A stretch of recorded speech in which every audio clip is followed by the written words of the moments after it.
Hey everybody, welcome back to a bit of Q&A in regard to TV, YouTube and all things social media that have come from Justin. Here we go with questions 3 and 4. Okay, third question. As technology has changed, has it become easier to shoot video? Yes. Yes. In every respect. Because what technology does is it makes things smaller. Okay. So you get things are quicker and smarter in a smaller package. Yep. Lenses, the technology of building a lens has become smarter. Yep. So you can, within the same package, have something that visually creates a better picture. Okay. So, and it's probably not something that people think about, but lens technology is actually really important in terms of capturing. It allows a certain amount of light to get to the sensor, and then the sensor technology is a whole thing of its own of how does it create the picture.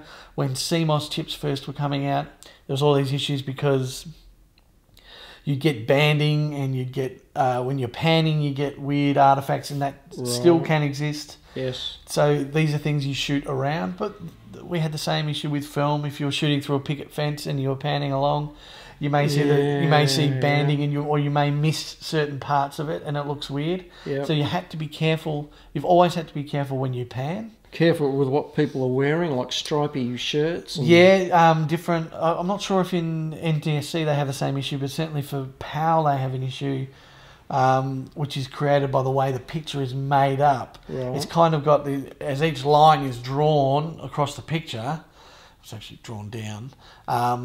Every second line is doing a little bit of maths to protect itself. It's going, did I really see that in that last line?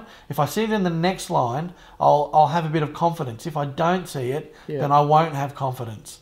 And that, it's a little bit of, and this has been around for ages in terms of a PAL television system. That little bit of error checking, when there are lines close together, it goes, the error checking goes, I don't know, and it starts to strobe, and it creates so a stripy shirt, even like this, hope this isn't strobing for you at home, but lines may start to kind of run up and down it, and you get quite a weird look. I actually had it in a movie I made, and I didn't see it in the viewfinder. I didn't actually see it in the edit. It wasn't until I got on a big screen. Right. And when we watched it in the cinema, it wasn't there. But when you watch it on a big screen at home, you still had that effect of lines running through it, even though it wasn't PAL per se. Okay, because it's still, we're watching it on a PAL screen. Yes, But we shot it as capturing the whole frame in one hit, even though it was video. Anyway. Gets complicated. I guess it does. But these are things that you only know by testing them and finding out. And even when we're shooting a show, we always do wardrobe checks. Okay, so every time we've got someone bringing in something new, it is checked on camera. And that is the only way to know if you're going to have problems with it. Yeah. You have to check it. Yep. And that still happens today. Yeah, I noticed I've got a really stripy shirt. And I can't use it for making these videos because it just, that camera gets thrown by it. Yeah. And it doesn't know where to focus, and the focus is going, oh really? And that's something, and again, it's error checking. So it's trying to predict maybe where the field of vision is. Yes. And whatever error checking is going on to make the CMOS sensor work at its best is causing problems based on what it's seeing. But in general, it's still easier. Video has become easier. Oh yeah, quicker. So you've got the iPhone 6 and 6S is incredible at capturing picture. It can shoot 4K.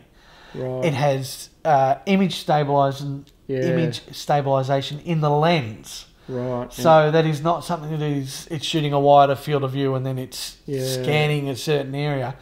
The lens is actually doing the work to make it a stable picture, and that's always far better than.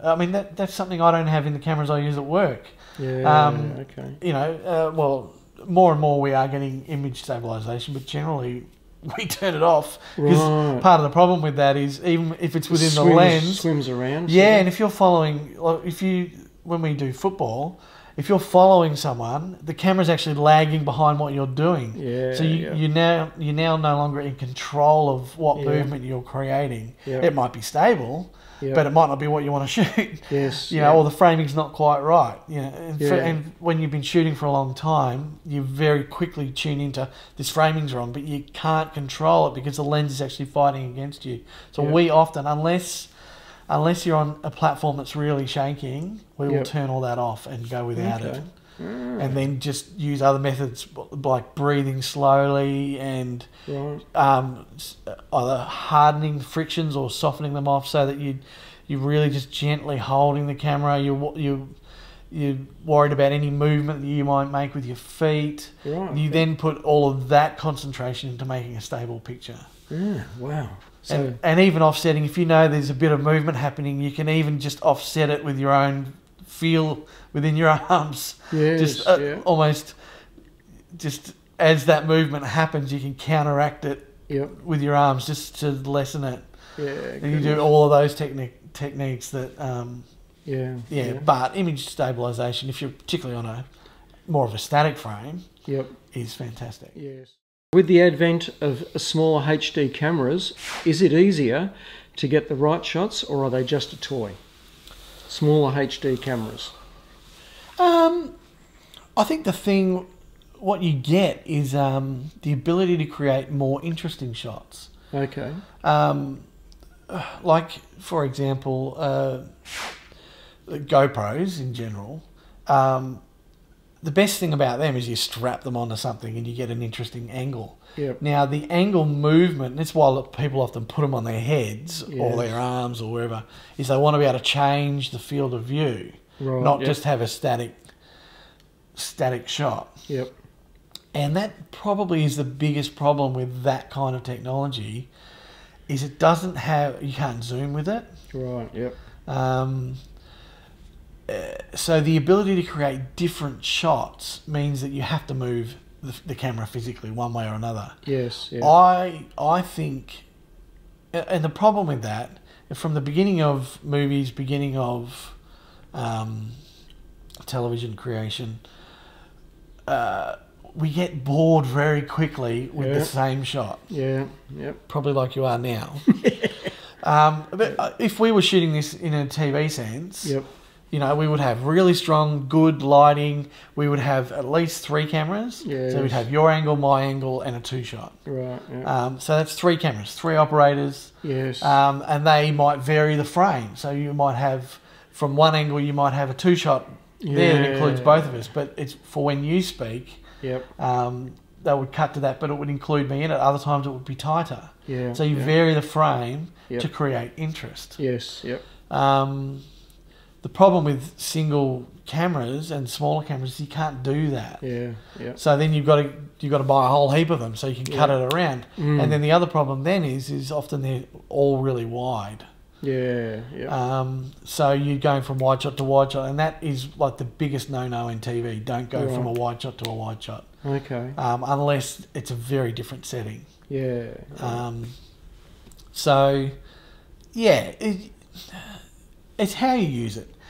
I think the great thing about it is you have the ability to put them in interesting spots and see things you've never seen before. I remember doing a shoot with motorbikes, and we wanted to create an opener, so we got a GoPro, we ramped it up to the highest speed, and was simply just running it without a viewfinder, just running it across parts of the motorbike.